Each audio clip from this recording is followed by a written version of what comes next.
Olá, pessoal, tudo bom? Na videoaula passada, nós falamos sobre acesso venoso periférico. Na videoaula de hoje, nós vamos falar sobre acesso intraósseo. Eu vou deixar aqui para vocês o meu Instagram e o meu e-mail, caso alguém queira entrar em contato comigo. Pessoal, se inscreva no canal, me ajude a chegar em 3.500 inscritos. Por favor, se inscreva no canal. Eu sou graduada em enfermagem e é com carinho que eu faço esse slide, essa videoaula para você. Então, produção, roda a vinheta, tchê!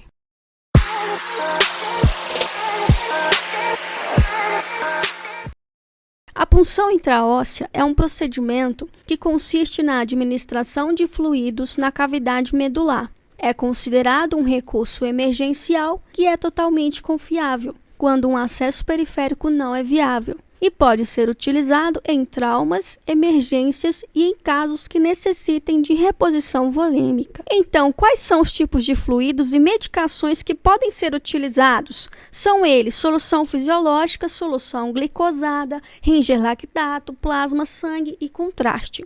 Os fármacos anestésicos, as drogas vasoativas, as drogas de reanimação podem ser utilizados com segurança pela via intraóssea. Os medicamentos utilizados são adrenalina, atropina, bicarbonato de sódio, gluconato de sódio, lidocaína, Narcan, diazepam, fenobarbital, idantal, succinilcolina, atracúrio, vencurônio, dopamina, dobutamina, morfina, meperidina, insulina, antibióticos, diuréticos, manitol e a glicose hipertônica. É vedada a administração de drogas citotóxicas, por exemplo, os quimioterápicos, devido à sua ação de supressão medular. A dosagem da medicação é a mesma da via intravascular. Antes de falarmos os locais da punção intraóssea, vamos relembrar um pouquinho sobre o sistema esquelético humano. O nosso corpo ele é formado por 206 ossos, ricos em vasos sanguíneos. Podem ser classificados em longos, curtos, laminares, alongados, pneumáticos, irregulares, sesamoides e suturais. Meu querido, você sabe quais são as funções dos ossos? São elas: sustentação do organismo, proteção de órgãos vitais, armazenamento de sais minerais e a famosa hematopoiese, que é a formação de células sanguíneas a partir de uma célula-tronco indiferenciada encontrada na medula óssea. Como eu disse, os ossos são órgãos ricos em vasos sanguíneos, principalmente os ossos longos, Eles possuem aí locais de crescimento e remodelação e se dividem em 3 partes, dando aquele zoom maroto. Aqui nós temos uma imagem de um osso longo que possui tecido esponjoso e compacto. O tecido compacto é a camada externa do tecido ósseo, que possui canais de Volkmann e Havers, percorridos por nervos e vasos sanguíneos. Já o tecido esponjoso, ele se localiza na parte interna da diáfase, o corpo desse osso, e na epífise óssea, Possui aspecto poroso, formado por trabéculas, espaços que contêm a medula óssea. É um tecido altamente vascularizado, responsável aí, pela formação das células sanguíneas. Pessoal, na infância, a medula óssea é inteiramente vermelha. Na fase adulta, é substituída pela medula óssea amarela ao longo da diáfase. Então, a epífise é a parte inicial do osso, a extremidade desse osso, que possui trabéculos, espaços onde nós vamos ter, alta vascularização, formação de células sanguíneas, hematopoiese, e também medula óssea. Já na diáfase, nós vamos ter o corpo desse osso, nós vamos ter ali depósito de gordura amarela, vascularização e medula óssea, bom? Na metáfase, na criança, nós vamos ter, a localização da placa epifisária, que é responsável pelo crescimento longitudinal do osso. E no adulto, nós não vamos ter a placa epifisária, nós vamos ter a linha epifisária, E a epífise distal, ok? Que também tem a mesma função da epífise proximal. Os locais da punção. Nos adultos, nós temos aí a tíbia proximal, o maléolo, o externo, a crista ilíaca e a clavícula. Em crianças, nós temos a tíbia proximal, o fêmur distal, o húmero e o calcâneo, sendo os mais comuns a tíbia, o húmero, o fêmur e o externo. Entre os dispositivos, nós temos aí, na letra A e B, o trocarte manual. Na letra C, nós vamos ter o dispositivo de mola. E na letra D, nós vamos ter o dispositivo de broca. Cada um possui as suas particularidades, fazendo, se necessário, um estudo mais aprofundado dos mesmos. Doutor, não há acesso venoso. E agora? De acordo com as novas diretrizes de enfermagem, a ordem de prioridade em emergências clínicas é a seguinte: acesso venoso periférico, acesso intraósseo, acesso venoso central e o acesso endotraqueal. Segue nessa sequência. Beleza? Então, beleza. Aqui nós temos uma imagem referente aos tipos de agulha. Para pacientes adultos, indivíduos maiores de 40 quilos, as agulhas utilizadas aí são no tamanho de 25 milímetros de comprimento e um diâmetro interno de 15 a 18 gauges. Para crianças, indivíduos aí com peso corporal entre 3 a 39 quilos, as agulhas possuem 15 milímetros de comprimento e 18 gauges de diâmetro.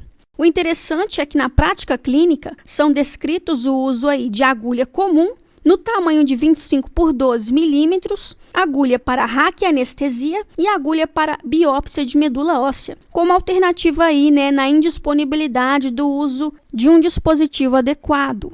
Indicação: quando não se é possível realizar a punção periférica, nós vamos optar pela punção intraóssea. Esta é indicada em todas as formas de choque fisiológico, hipotermia, múltiplos acessos intravenosos prévios, uso de drogas intravenosas, parada cardiorrespiratória, coleta de exames. Isso envolve análise confiável de hemograma, leucograma, eletrólitos, bioquímica, pH, pressão de dióxido de carbono, cultura sanguínea, realização de biópsia de conteúdo medular. São situações aí comuns em que o acesso intraósseo se provou inestimável. Contraindicação: nós temos absolutas e relativas. O rompimento do osso no local ou próximo ao local de punção causa extravasamento de infusões e potencialmente o desenvolvimento de síndrome compartimental, que é uma das complicações.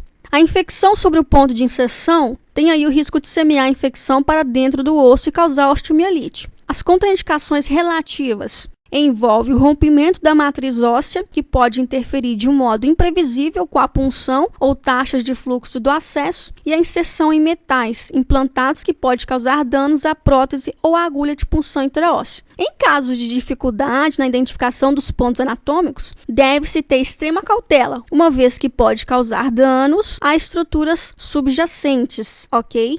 Técnica de punção intraóssea é o que vamos falar agora. Primeiro, o profissional enfermeiro e médico tem que ter um conhecimento adequado e uma prática bem aplicada para poder realizar a técnica. Ele vai lavar as mãos. Primeiro de tudo, lavar as mãos. Ler o prontuário do paciente, ler a prescrição médica, separar os materiais necessários e, em seguida, se comunicar com o paciente, explicar o procedimento. Se for uma criança, explicar para os acompanhantes, tá? Se for um adulto, estabilizá-lo. Vamos seguir aqui a sequência do nosso slide. Primeiro, palpar a tuberosidade da tíbia e delimitar a área a ser puncionada. Realizar a asepsia do local com álcool a 70%. Utilizar EPI.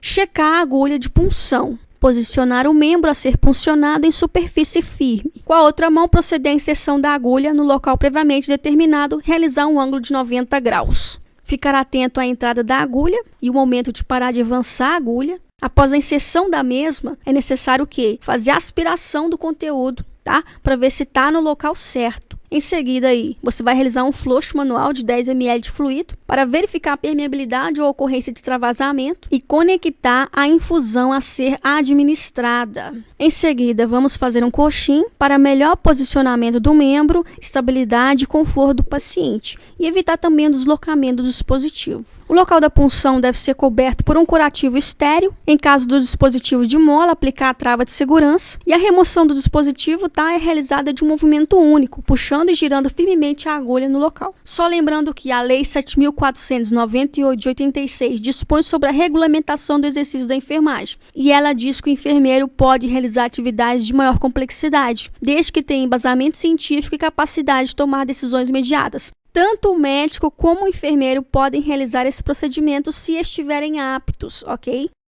Essas foram as nossas referências. Pessoal, na próxima videoaula nós vamos falar sobre acesso venoso central. Você não pode perder, tá? Se inscreva no canal, me ajude a chegar a 3.500 inscritos. Venha, pessoal, por favor, se inscreva. É com carinho que eu estou aqui fazendo essa videoaula para você, meu querido. Que Deus te abençoe e te dê a paz e Xarabanai.